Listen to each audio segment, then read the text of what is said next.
Aku, Lauren Patricia Tampu Bolon dengan NIM 2230 123 102 mahasiswa semester 3. Aku, Rachel Costa Monica Ansanai dengan NIM 2230 12300 76 mahasiswa semester 3.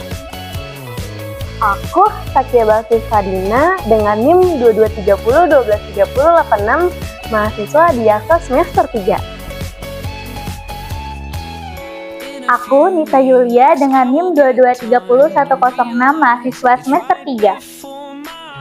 Aku, Safi Marsinda Arizona dengan NIM 2230 123 108 semester 3. Tim gabungan Polresta Jambi menggerebek sebuah lokasi yang diduga selama ini menjadi tempat penyalahgunaan narkoba di kota Jambi. Inspektur Jenderal Teddy Minahasa dikabarkan ditangkap terkait kasus narkoba.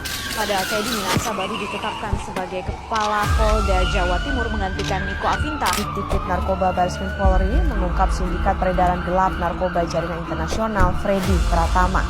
Freddy Pratama masih berstatus buron sejak 2014 tapi menguasai jaringan narkoba internasional.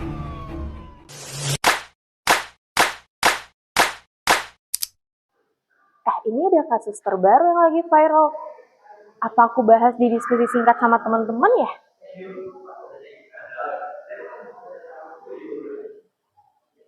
Hai Nita. Hai Cel.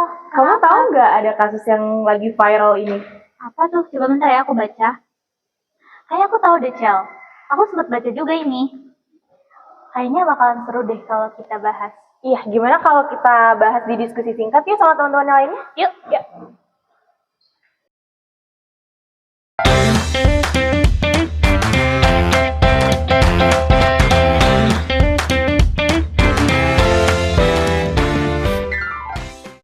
Halo Sobat Hukum, selamat datang di diskusi singkat kita pada hari ini. Jadi aku bersama kakak-kakak semua di sini. Oke, gimana nih kakak-kakak kabarnya? Baik. Oh. Gimana kabarnya? Oke, tentu saja puji Tuhan kabar saya baik. Jadi hari ini kita bakal ngangkat satu tema nih. Ada nggak sih yang udah tahu tema kita hari ini apa? Apa tuh? Kebetulan kita belum tahu sih, Cel. Boleh nggak Oke, jadi aku spill ya. Tema kita pada hari ini adalah hukum dan kehidupan. Wow, tentu saja itu sangat menarik ya teman-teman. Hukum, kehidupan. Wow, jadi kita hari ini mau ngangkat satu kasus nih. Kasusnya adalah kasusnya Pak Togar Simanungkalit. Ada nggak sih yang udah tahu kasus Pak Togar Simanungkalit ini? Kayaknya aku tahu deh. Yang dia nyembunyiin barang buktinya itu di lemari istrinya. Iya, itu bener banget tuh kasus itu yang lagi viral sekarang. Iya, itu berapa gram ya kira-kira? Kalau nggak salah 8 gram deh barang buktinya. Kalau 8 gram tuh kalau nggak salah kan dia lebih dari 5 gram untuk penyimpanan bener narkoba tuh. Nah, kalau misalnya lebih dari 5 gram, tindak pidananya gimana tuh, Cak? Nah, itu dia. Pasti kalian kepo kan teman-teman. Jadi jangan lupa dinonton sampai akhir.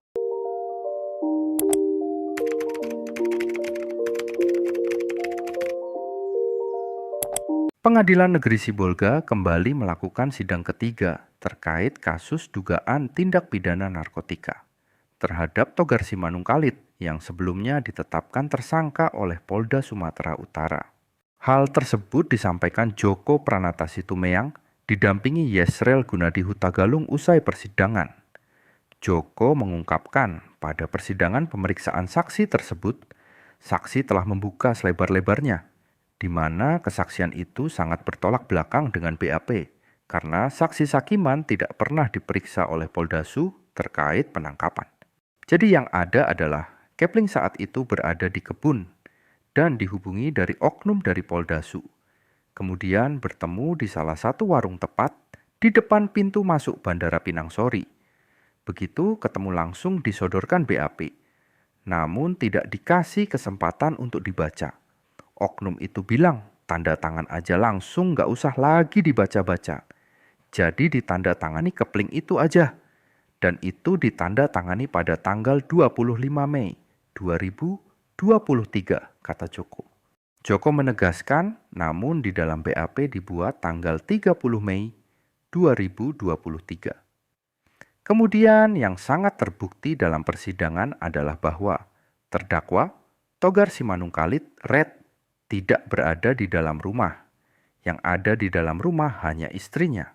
Saat penggeledahan itu terjadi, disaksikan istri Togar Simanungkalit.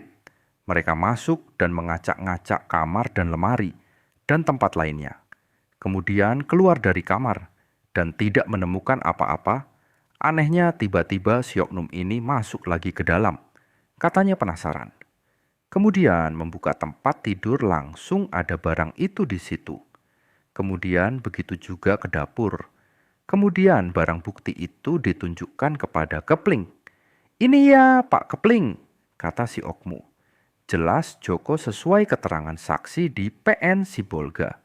Sidang selanjutnya akan dilakukan pada Rabu tanggal 16 Agustus 2023, yaitu pemeriksaan saksi dari penyidik selanjutnya, pemeriksaan terdakwa dan saksi dari kita, selalu penasehat hukum. Seperti diketahui, fakta persidangan pemeriksaan saksi tersebut mengatakan keterangan Togar Simanungkalit yang sebelumnya diperiksa.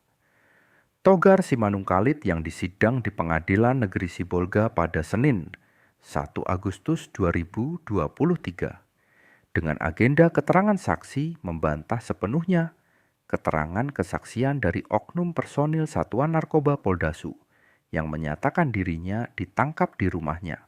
Pada sidang yang dilakukan secara virtual menghadirkan saksi, yakni Abi Sulaiman Ritonga, Leonardo Dede Nainggolan, Randi Pasaribu, yang pada sidang virtual itu menyebutkan, para saksi menerangkan bahwa terdakwa Togar Simanungkalit ditangkap di dalam rumah saat istirahat dan barang bukti sabu dijumpai di atas tempat tidur seberat 8 gram lebih jenis sabu-sabu yang ditangkap pada 23 Mei 2023 di Kelurahan Pinang Sori, Kecamatan Pinang Sori, Kabupaten Tapanuli Tengah atas informasi dari masyarakat, ujar para saksi. Kejaksaan Negeri Sibolga menyatakan putusan pada tanggal 4 September 2023 kepada Togar Simanungkalit telah terbukti secara sah dan meyakinkan tindak pidana memiliki, menyimpan, menguasai, atau menyediakan narkotika golongan 6 bukan tanaman beratnya melebihi 5 gram, melanggar Pasal 112 ayat 1 Undang-Undang Nomor 35 Tahun 2009 tentang narkotika, sebagaimana dalam dakwaan kedua, menjatuhkan pidana oleh karena itu dengan pidana penjara 7 tahun dikurangi masa penangkapan dan penahanan yang telah dijalani. Menjatuhkan pidana tambahan berupa denda 1 miliar rupiah subsidiair 6 bulan penjara. Menyatakan agar terdakwa tetap ditahan. Pada tanggal 6 Desember 2023, penasihat hukum terdakwa mengajukan kasasi terhadap putusan Pengadilan Tinggi Medan tersebut.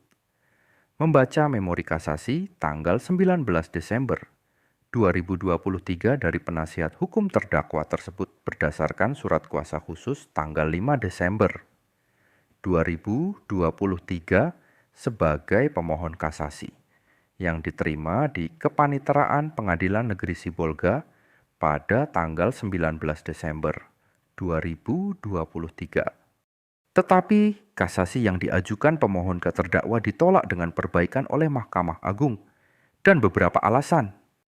Bahwa putusan Judeks Fakti juga telah mempertimbangkan fakta hukum yang relevan secara yuridis dengan tepat dan benar, sesuai fakta hukum yang terungkap di persidangan sehingga perbuatan material terdakwa telah memenuhi unsur-unsur tindak pidana dalam pasal 112 ayat 2 Undang-Undang Nomor 35 Tahun 2009 tentang narkotika. Bahwa selain itu, alasan kasasi pemohon kasasi terdakwa tidak dapat dibenarkan karena merupakan penghargaan atas hasil pembuktian atau merupakan penilaian suatu fakta yang berdasarkan jurisprudensi Mahkamah Agung. Nomor 1900 KAS-VI 2002, bahwa hal itu tidak dapat dipertimbangkan dalam pemeriksaan pada tingkat kasasi. Namun demikian, Judeks Juris menilai penjatuhan pidana terhadap terdakwa perlu diperbaiki oleh karena kurang mempertimbangkan sejumlah putusan dalam perkara sejenis dengan jumlah barang bukti relatif sama, serta kurang memperhatikan aspek keadilan serta dapat menimbulkan disparitas pemidanaan. Pada tanggal 25 September 2023 putusan akhir untuk pidana yang dijatuhkan kepada terdakwa Togar Simanungkalit menjadi pidana penjara selama 5 tahun dan pidana denda sebesar 800 juta rupiah dengan ketentuan apabila pidana denda tersebut tidak dibayar, maka diganti dengan pidana penjara selama 2 bulan.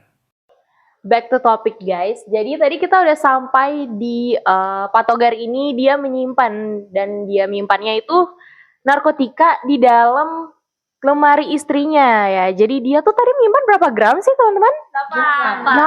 8 guys. Itu gimana sih? Kalian pasti kepo ya tindak pidananya gimana? Gimana tuh teman-teman? Ada yang mau berpendapat nggak soal itu? Iya nih, sebenarnya seru banget kasus ini. Kayak bayangin ya orang dengan barang bukti narkotika, tapi dia putusannya ini malah turun di kasasi. Jadi ada apa sih sebenarnya? Mungkin ada yang tahu? Bener banget nih.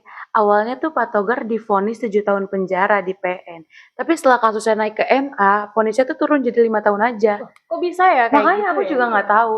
Nah, kayak hal yang kayak gini yang bakal bikin masyarakat tuh bingung. ya. Ada apa sih sama hukum Iya, kita? bener sih. Bener. Adil nggak sih hukum Iya. kita? Yang udah diterapkan Indonesia Iya, ini bener sebenarnya banget. udah adil atau belum ya bener. hukumnya? Kayaknya kalau dari sisi hukum sih MA itu ngambil dari si kepastian hukum sama si keadilan ya. Iya. Karena sebenarnya satu tujuan keduanya tersebut tuh buat ngurangin hukuman. Cuma kalau buat yang lebih efektif mungkin ke ranah hukum pidana emang agak sedikit bingung sih. Dia lebih ke apa namanya prevensi, ya teori prevensi atau Retributif ya. retributif ya. Iya, bener banget. Ada yang mungkin Nah, teman-teman, kalau aku baca dari putusan MA itu, yang putusan awal itu kurang proporsional. Nah, jadi disinilah asas proporsional itu main. Tapi kalau kasus ini dihubungkan dengan dampak sosial, kayaknya bakal jadi perdebatan banget. Iya bener sih, menurut aku juga asas proporsionalitas itu emang penting banget teman-teman sobat hukum.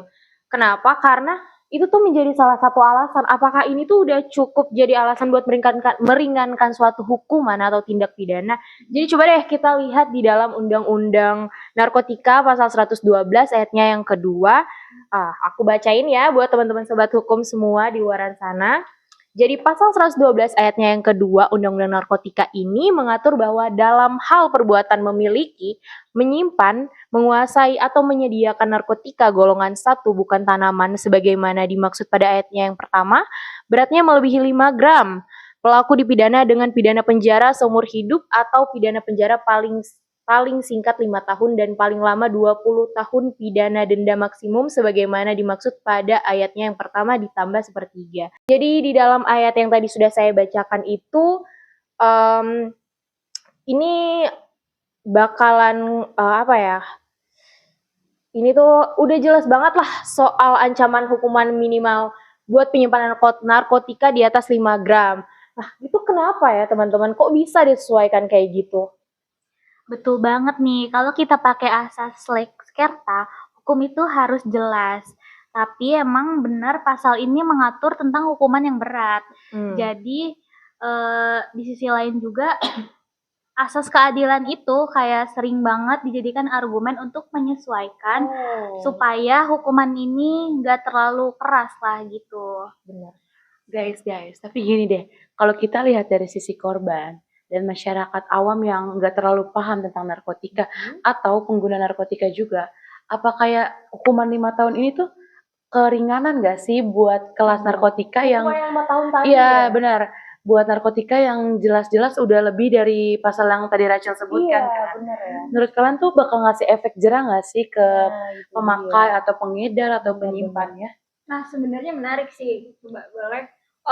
Menurut aku ya, kayak berdasarkan teori yang aku baca, dia itu ada pakai teori prevensi. Itu tuh ada dua sisi. Apa tuh? Yang pertama itu ada pencegahan umum sama pencegahan khusus.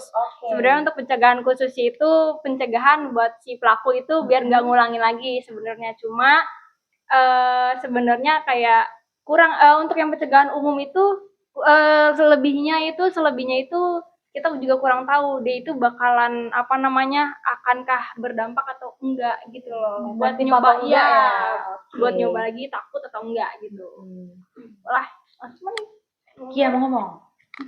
Nah, benar banget sobat. Kalau aku lihat-lihat, sepertinya MA ini mempertimbangkan rehabilitasi sebagai bagian dari hukuman. Tapi ini juga bisa jadi langkah bagus loh buat kita. Tapi apakah kita punya mekanisme rehabilitasi yang benar-benar efektif ya? Ya, jadi kalau menurut aku ya Ki, kalau aku lihat MA ini kayaknya punya sinyal, beri kita satu sinyal gitu soal standar hukuman yang memanusiawi. Tapi masalahnya di sini adalah kalau jadi presiden ini malah bikin masyarakat tambah bingung. Apa nggak ada resiko yang disparitas ini pemidanaannya bakalan makin besar gitu? Ngomongin disparitas ya. Ini emang PR banget sih buat di Indonesia ini Iya, kan. bener banget.